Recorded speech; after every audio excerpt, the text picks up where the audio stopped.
Hello, I'm Sister Elise Forst, and as I reflect on my vocation story, I'm mostly filled with gratitude that God has led me to where I am today. As I made choices along the way, I wasn't always clear about the reasons for my choices, and I didn't usually experience any surety that each choice was the right one. I was born on May 28, 1943, in my grandmother's house in Prairie View, Arkansas. My dad was in the Army stationed in North Little Rock, Arkansas. Shortly after my birth, Mom and I rejoined Dad in an apartment near the base in North Little Rock.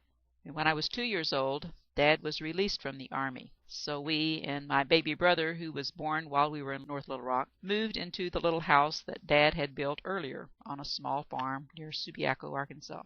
Dad farmed and worked in nearby coal mines. I attended elementary school in Subiaco, where Benedictine sisters from St. Scholastica's taught. I always loved the sisters, and over the years decided that I wanted to be like them. Sister Vivian, my teacher in the 3rd, 4th, and 5th grade, who is still here today, was especially influential. When I was in the 8th grade, the sisters told us about the aspirancy program at St. Scholastica's. High school girls who were interested in possibly becoming sisters lived together and attended classes at St. Scholastica Academy. They attended Mass each day and prayed some of the hours of the Divine Office with the sisters. I decided to become an aspirant, and a good friend of mine in the 8th grade class also came. These 3 years as an aspirant were good years for me, but I really missed being at home with my parents and 7 brothers and sisters, all younger than I was. My youngest brother was born when I was a junior in high school, and my youngest sister was born about 4 years after I entered the community. As aspirants, we went home during the summer and for holiday breaks. I always looked forward to those times at home. I have a wonderful family, and they have always been supportive of me. The aspirancy program went through the junior year of high school. When we were seniors, we had to decide whether to enter the community as a candidate or not, and I decided to enter. There were 12 of us who entered the community in the fall of 1960. 5 of us had been aspirants. The other 7 had already graduated from high school. The 5 of us who were still seniors took some classes in the academy, enough to graduate in May 1961. As candidates, we lived in the novitiate in the monastery. We took classes in the novitiate and worked in various areas of the monastery. I really liked living, praying, studying, working, and playing with the other candidates and novices, but not going home was difficult. At that time, we only went home every 3 years. After the year as a candidate, I was a novice for 2 years, then made temporary profession and was sent to Stuttgart, Arkansas to teach 3rd, 4th, and 5th grades. After 2 years in Stuttgart, I taught 5th and 6th grades in Paris, Arkansas. During these years, we took college courses during the summers.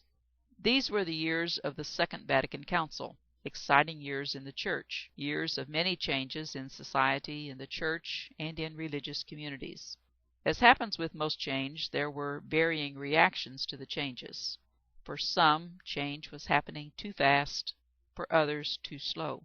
One of the many changes in community was changing the habits we wore. The first change was in 1965, when we quit wearing the pleated coif that covered our head and neck with only our faces showing.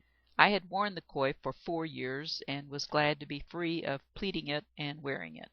Another change in community was the decision to send sisters who didn't yet have their college degrees to school full-time. I attended a community college in Fort Smith for 1 year, then was sent to Lincoln University in Jefferson City, Missouri for 2 years. During these late 60s, many sisters were leaving the community. In 1968, my time of temporary profession was ending, and I had to decide whether to leave, like many others were doing, or to make final profession. That was a difficult decision to make. Of the 12 who had entered with me in 1960, only 4 of us decided to continue on in the community. For me, it just felt that St. Scholastica's where I was called to be. After my bachelor's degree, I taught 2 more years, then got my master's in school psychology. I then worked as an educational examiner for a few years. The 70s and 80s were turbulent years, with many sisters continuing to leave the community. Out of those years of change and uncertainty, the community, along with other Benedictine communities, began recovering its monastic heritage. We had always lived a monastic life, but had made it fit with a busy apostolic life of teaching or nursing. In reclaiming our monastic charism, we put more emphasis on the monastic values of common life, prayer together, silence, holy reading, and hospitality. These values resonated strongly with me. Even as the other three who had made final profession with me left the community, I knew I was where I was meant to be. Beginning in the early '80s, I was assigned to work within the community. I served as a member of a renewal team for our community, as sub-prioress, formation director, prioress, and now development director. I am grateful I am where I am. I thank God for all the experiences that have led me here, even though I often didn't understand the full meaning of them at the time. I feel sure there are young women today who would find this life rewarding and meaningful. I really encourage anyone who occasionally feels drawn to religious life or monastic life to come visit, stay a few days, and just see what your heart tells you. Thank you.